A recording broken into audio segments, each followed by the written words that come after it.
Imagine a ruler so feared, his very name became synonymous with terror. A leader who crowned himself the first Tsar of all Russia, yet left behind a legacy dripping in blood and paranoia. Welcome to the reign of Ivan the Terrible, the man who built an empire with one hand and crushed dissent with the other. But was he truly the monster history remembers, or is there more to the story? Ivan IV, better known as Ivan the Terrible, holds a unique place in history. He wasn't just Russia's first Tsar, he was the architect of a vast empire, the man responsible for transforming a fragmented Russia into a centralized power. Yet, behind his grand achievements lies a tale of paranoia, personal tragedy, and unfathomable cruelty. Was Ivan the visionary leader who solidified Russian power, or was he a man consumed by his own demons? In this video, we'll dive deep into the life of Ivan the Terrible, exploring how a young boy born into chaos would rise to become one of history's most notorious rulers. From his early reforms and military conquests to the creation of his brutal Oprichnina and the bloody massacres that followed, we'll uncover the duality of Ivan's reign. But buckle up, because this isn't your typical history lesson. There's a lot more to Ivan's story than what you might think. And as we unravel this tale, one thing is for sure, Ivan the Terrible earned his name in more ways than one.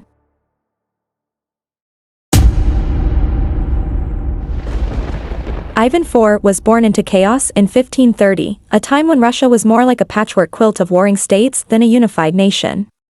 His father, Vasily III, died when Ivan was just 3 years old, leaving a power vacuum that plunged the country into instability. What's worse? His mother, Elena, mysteriously died when Ivan was 8. Yep, 8 years old. Imagine dealing with palace intrigue at an age when most kids are still learning how to read. Growing up, Ivan witnessed brutal power struggles among the boyars, Russian nobility, a group that was about as cutthroat as a pack of wolves fighting over a steak. These early experiences shaped Ivan's mistrustful and vengeful nature, traits that would later define his reign. He learned quickly that in Russia, the only way to survive was to be the one holding the sharpest knife. At the tender age of 16, Ivan crowned himself Tsar of all Russia, marking a monumental moment in Russian history. This wasn't just a fancy title, Ivan was the first to hold the title of Tsar, signaling his belief that his authority came directly from God. Talk about setting the bar high. But don't let the crown fool you, young Ivan wasn't just about the pomp and circumstance. He had big plans for Russia and kicked off his reign with progressive reforms in law, government, and the military. At first glance, he seemed like a pretty modern ruler, until things started to unravel. When Ivan first took the throne, you might have thought, wow, this guy's got it all together. The young Tsar came in hot with some bold reforms that actually looked like he had Russia's best interests at heart. Ivan was no slouch, he had a vision to modernize and strengthen the country. Little did everyone know, that vision would eventually get wrapped up in paranoia and bloodshed. But hey, let's give him credit where it's due first. Ivan's early reforms were ambitious. He established the Zemsky Sobor, Russia's first ever parliament of feudal estates, bringing in representatives from all across the land. Yes, folks, Ivan the Terrible invented Russia's version of Bring Your Nobles to Work Day. It was his way of ensuring everyone had a say, sort of, and centralizing his control. On top of that, Ivan was all about expanding the empire. His military campaigns were designed to push Russia's borders further than ever before. Ivan's greatest hits include defeating the Kazan and Astrakhan Khanates, which opened up the Volga River and gave Russia access to the Caspian Sea. Not bad for a guy who also had a knack for terrorizing his own people, right? He also rolled out a series of legal reforms aimed at improving the judicial system and codifying laws. He was determined to break the power of the boyars, making it clear that the Tsar, not the nobles, was the ultimate authority. In short, Ivan had a plan, and for a while, it looked like Russia was on the rise. But just when things seemed to be going Ivan's way, his personal demons started to creep in, setting the stage for one of the most brutal reigns in Russian history. If Ivan's early reign was a roller coaster climbing up, then the death of his beloved wife, Anastasia Romanovna, was the moment the ride plunged into darkness. In 1560, Anastasia, his rock, his muse, and maybe the only person keeping his paranoia in check, died under mysterious circumstances. Some say illness, others whisper poison. And knowing Ivan, the whisper of poison was all it took to send him spiraling. Her death was more than just a personal tragedy for Ivan, it was the spark that ignited his growing distrust and paranoia. Imagine losing the love of your life and then thinking everyone around you had a hand in it. Ivan went from a reform-minded ruler to a man obsessed with revenge, convinced that the boyars were behind his wife's demise. This loss flipped a switch in Ivan's brain. Gone was the Tsar who envisioned a stronger Russia, and in his place was a ruler who saw treachery in every shadow. He retreated into isolation, surrounding himself with loyalists who fed his suspicions. With his grip on sanity slipping, Ivan began to unleash his fury on those he believed were plotting against him, and there were a lot of them. Or at least, that's what he thought. From here on out, Ivan's descent into paranoia and brutality would be legendary. And now we enter the darkest chapter of Ivan's reign, the Oprichnina. Think of it as Ivan's personal horror movie, but with real people. After Anastasia's death and his growing paranoia, Ivan created this secret police force in 1565, and they were anything but subtle. The Oprichnina wasn't just about keeping Ivan safe, it was about keeping everyone else in fear. These guys rolled around in black robes, carrying dog heads and brooms on their saddles. Why, you ask? The dog heads symbolized their job of sniffing out treason, and the brooms? Sweeping away Ivan's enemies. Yep, it's as terrifying as it sounds. Ivan split his kingdom into two, the Oprichnina, his personal territory where the Oprichniki could do whatever they wanted, and the Zemshchina, for everyone else. The Oprichniki were given free rein to execute, torture, and confiscate property from anyone Ivan deemed disloyal. It wasn't just a police force, it was a full-blown campaign of terror.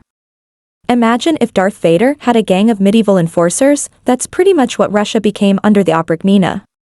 The most infamous event? The massacre of Novgorod in 1570. Ivan, convinced that the city was planning to defect to Poland, unleashed his wrath. Thousands were tortured and killed, the city pillaged and burned, all in the name of a loyalty. But here's the kicker, Ivan's paranoia didn't stop with the boyars. Even the Oprichniki themselves weren't safe from his wrath. By the end of it all, Ivan disbanded the Oprichnina, but not before leaving a path of destruction that would haunt Russia for years. Ivan the Terrible may have had a fearsome reputation, but when it came to religion, he portrayed himself as a pious and devout leader. Think of it as a saint by day, sinner by night situation. He genuinely believed that his actions, no matter how brutal, were justified in the eyes of God. It's a bit like using the devil made me do it excuse, except Ivan would say, God told me to. From a young age, Ivan was deeply influenced by the Orthodox Church and saw himself as a divinely appointed ruler, answering only to God. He established strong ties with the church, expanding its influence and even building several iconic churches, like the magnificent St. Basil's Cathedral. Fun fact, he allegedly had the architects blinded after its completion to ensure they could never design anything as beautiful again.